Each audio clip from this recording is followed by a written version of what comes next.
100% Dragon, le podcast dédié aux Drax catalans de Perpignan, produit par la rédaction du journal L'Indépendant. 100% Dragon, le podcast de l'Indep consacré aux Dragons catalans, l'équipe de rugby à 13 de Perpignan qui joue en Super League. Je suis avec Bruno Antoniente qui suit les Drax pour l'Indep. Comment ça va, Bruno ? Très bien. Alors, Betfred Super League 2023, top départ jeudi. Les amateurs de 13 sont impatients. On a souvent droit à des changements en termes d'organisation, de format. Comment cette 28e édition va-t-elle se dérouler ? Bien, disons que cette année, on prend presque les mêmes et on recommence, c'est-à-dire que le format ne change pas. C'est toujours une compétition avec 27 journées réparties sur 32 semaines de compétition. La seule nouveauté, c'est la descente du deuxième club français de Toulouse qui a été remplacé par Lille. Voilà le promu qui est de retour en Super League. Tu venais de parler du promu, on va parler maintenant des favoris de la compétition. On connaît bien sûr Saint-Hélens, mais est-ce qu'il y a encore d'autres équipes qui pourraient créer la surprise cette année ? Alors ce qui est bien dans cette compétition, c'est qu'elle est assez difficilement lisible. Alors c'est vrai qu'en ce moment, Saint-Hélens marche sur la compétition. 4 titres consécutifs, ce n'était jamais arrivé, mais il y a des postulants très sérieux qui se sont solidement renforcés. On pense à Wigan, qui était le dauphin l'an dernier des Saints, et de Leeds, finaliste heureux qui avait éliminé les Dragons à Perpignan. Ils seront dans le dernier carré. Huddersfield s'est donné les moyens d'enfin ramener la Super League dans le berceau de la Rugby League avec certainement le plus gros recrutement. Warrington n'est pas en reste. L'équipe de Warrington a récupéré 3 joueurs des Dragons catalans.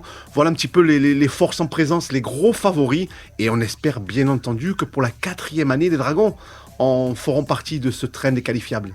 Alors justement, on va faire un focus sur les Dragons.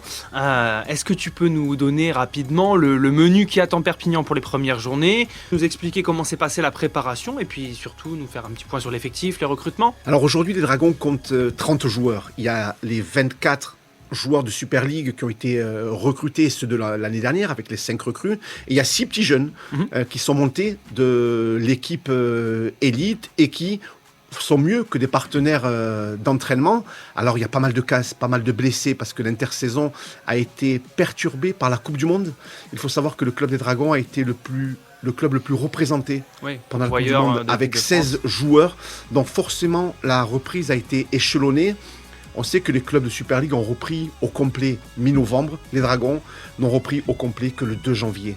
L'effectif n'est pas encore complet. Dans le groupe, il y a encore la possibilité de recruter 2 joueurs étrangers supplémentaires. L'encadrement, le président nous l'a confié. Il se donne aussi le temps.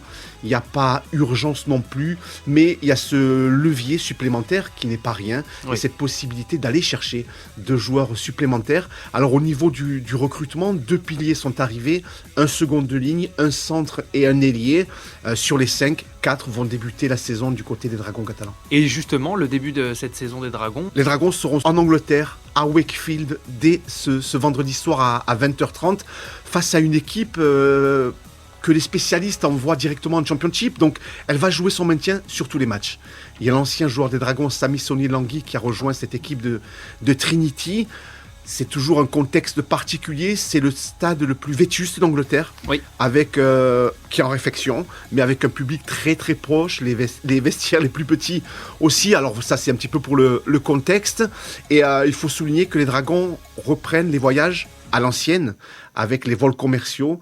Donc ça va être un petit peu particulier pour eux de préparer ce match en partant jeudi à 6h du matin de Perpignan pour Barcelone, avec un retour samedi à 21h. Ça, c'est le premier rendez-vous à l'extérieur. S'en suivront 2 réceptions à Perpignan, avec Lille et Hull FC. Donc le public retrouvera très vite ces Dragons catalans à Brutus. Parfait Bruno, écoute, on aura j'imagine le compte-rendu dès samedi matin ? Exactement.